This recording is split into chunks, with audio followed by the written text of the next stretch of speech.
What if a single disguise could unravel an empire in one bloody morning? On February 14, 1929, Chicago's streets ran red with the Valentine's Day Massacre, a chilling orchestration by Al Capone's men that shocked the nation. 7 rivals gunned down in a garage, betrayed by the very trust they placed in a deal gone wrong.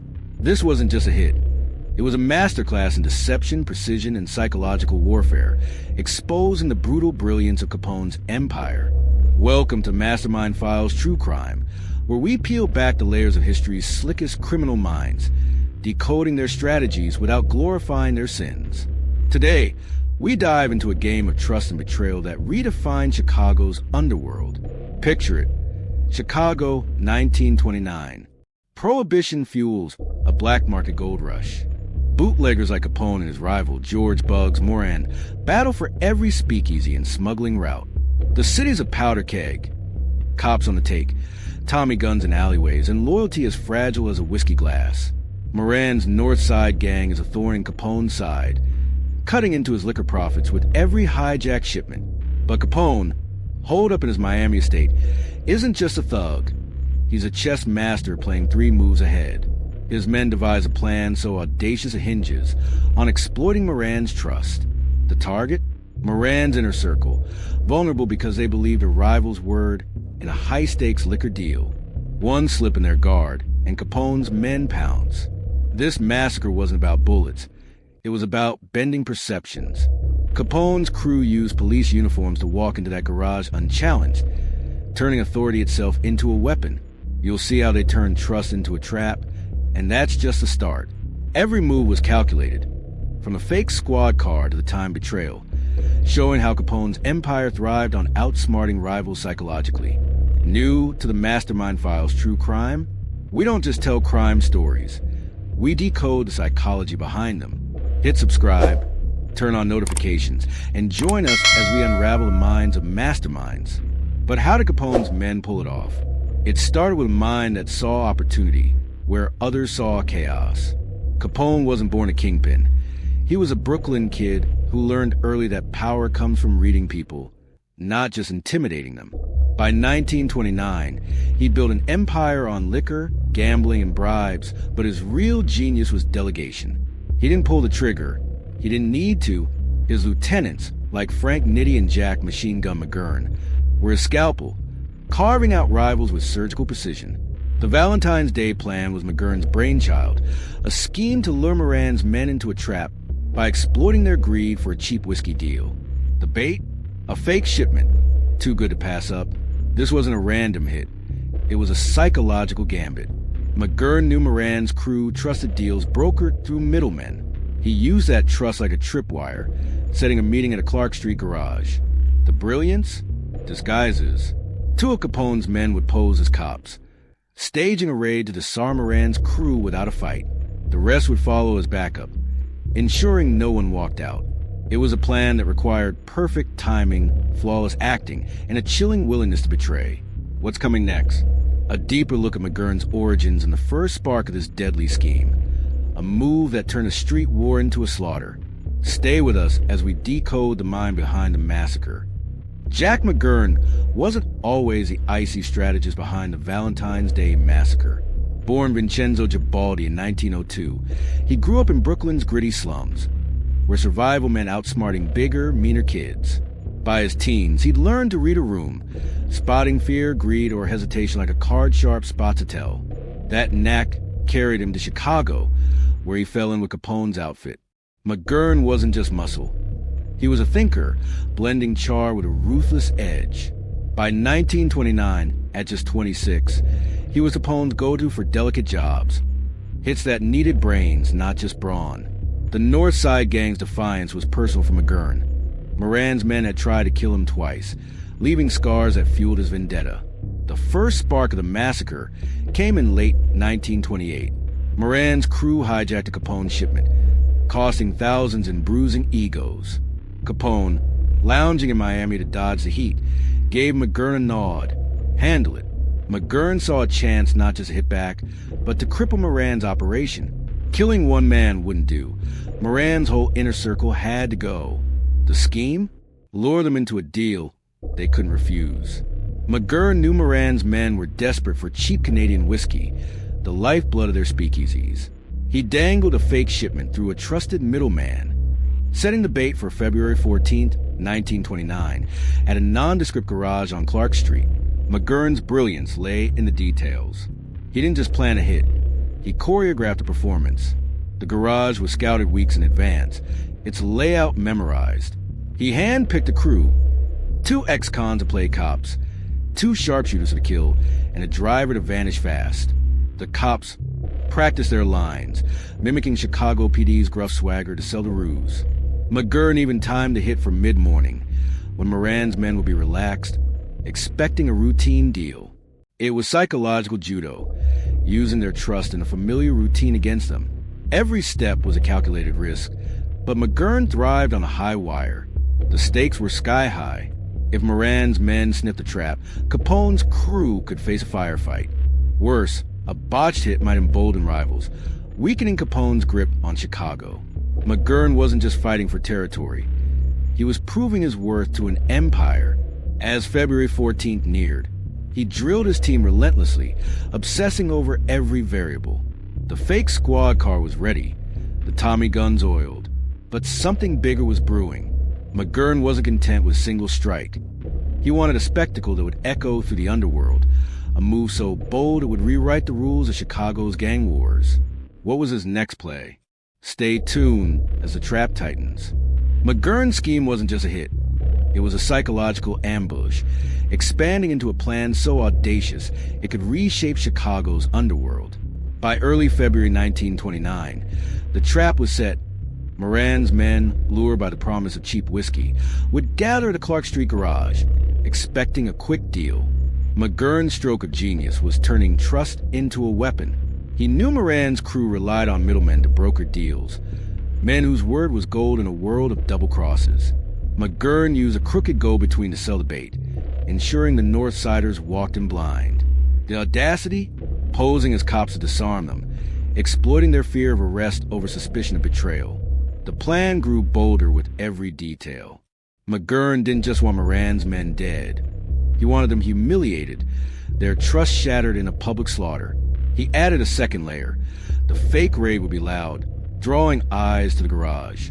A real cop might hesitate to storm in, fearing a setup, giving Capone's men time to vanish. It was a high-stakes gamble, balancing the risk of exposure against the payoff of crushing Moran's empire. McGurn's psychological edge shone here. He read Moran's men like a book, knowing their greed would blind them to the trap. He even coached his cops to bark orders with just the right mix of authority and menace, ensuring compliance. Notice how McGurn used silence to shift control. By letting the middleman do the talking, he kept his own hand hidden, a tactic you see in negotiations today. Say less, let others fill the void. It's not about crime. It's about reading people under pressure, a skill that applies to boardrooms or tough conversations. McGurn's men moved like clockwork, but cracks loomed. The real Chicago PD was sniffing around, tipped off by rival chatter. If one wrong move tipped the scales, the whole plan could collapse. As the clock ticked toward Valentine's Day, tension spiked. McGurn's team was ready, but shadow of doubt crept in. Was Moran onto them? The answer lies in the next twist, one that could unravel everything. The morning of February 14th, 1929, brought a twist that nearly derailed McGurn's masterpiece. As Capone's men gathered, word hit. Moran wasn't at the garage. A scout spotted him nearby, sipping coffee at a diner, delayed by a last-minute hunch. McGurn's plan hinged on wiping out Moran's corps, but without the boss, the hit risked falling short. The psychological fallout was instant. McGurn's crew, primed for precision, faced a split-second choice: abort or adapt. McGurn, cool as ever, made the call, go forward. Moran's top lieutenants were inside, and their deaths would still gut the North Side gang. It was a bold recalibration, but it exposed a crack in the plan's armor. The fake cops stormed the garage, barking orders. 7 of Moran's men, caught off guard, raised their hands, believing it was a real raid. The officers lined them against the wall, disarming them without a shot. Then the sharpshooters slipped in, Tommy guns blazing. The betrayal was surgical. Trust in authority flipped into a death sentence. But the twist deepened. A bystander, a mechanic uninvolved in the deal, was caught in the crossfire. His presence a wild card McGurn hadn't planned for. His death would draw heat, turning a clean hit into a public outrage. McGurn's men fled in the squad car, but the burned document of their plan, trust in their disguises, now carried a heavier cost. To our loyal subscribers, thanks for decoding these masterminds with us on the Mastermind Files True Crime. Keep those comments coming. We love hearing your theories. And if you're new here, hit that like button, subscribe, and turn on notifications for more. The pressure was mounting. McGurn's gamble had paid off, but the bystander's death lit a fuse. Cops, reporters, and rivals were circling, and Moran, still alive, was no fool. What would McGurn do next to salvage his masterpiece?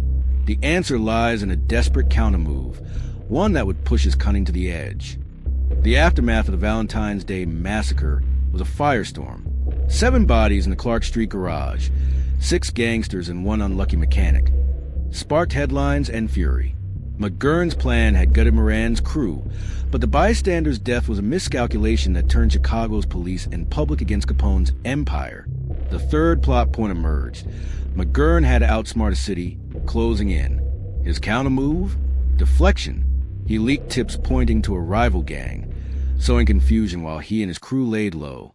It was a desperate pivot, leaning on his knack for bending perceptions, but the mental strain was clear.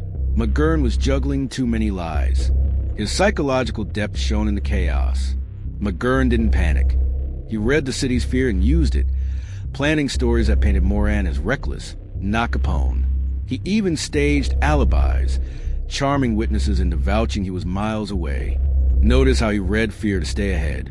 A lesson in negotiations today, where spotting others' pressure points can shift the game. It's not about deceit. It's about understanding motives under stress, like in a tough deal or a personal standoff. But the risks piled up. Moran, enraged but alive, was rebuilding, and the cops, under pressure, were digging deeper. McGurn's web of misdirection held, but a single slip could unravel it. The stakes soared as McGurn doubled down, planning a bold move to cement Capone's dominance. He wasn't just dodging capture. He was aiming to rewrite the narrative, turning the massacre into a warning to all rivals. But a shadow loomed. One of his own men, rattled by the heat, was wavering. Would loyalty hold? Or was betrayal brewing? The answer would push McGurn's scheme to the brink, setting the stage for a climax that would echo through history. The climax of McGurn's scheme teetered on a knife's edge. By late February 1929, Chicago was a pressure cooker. Cops raiding speakeasies, reporters hounding Capone's allies, and Moran plotting revenge. McGurn's gamble had crippled the North Side gang, but his own crew was fraying. The final shocking insight into his psyche, he thrived on the chaos, seeing it as a stage to prove his genius.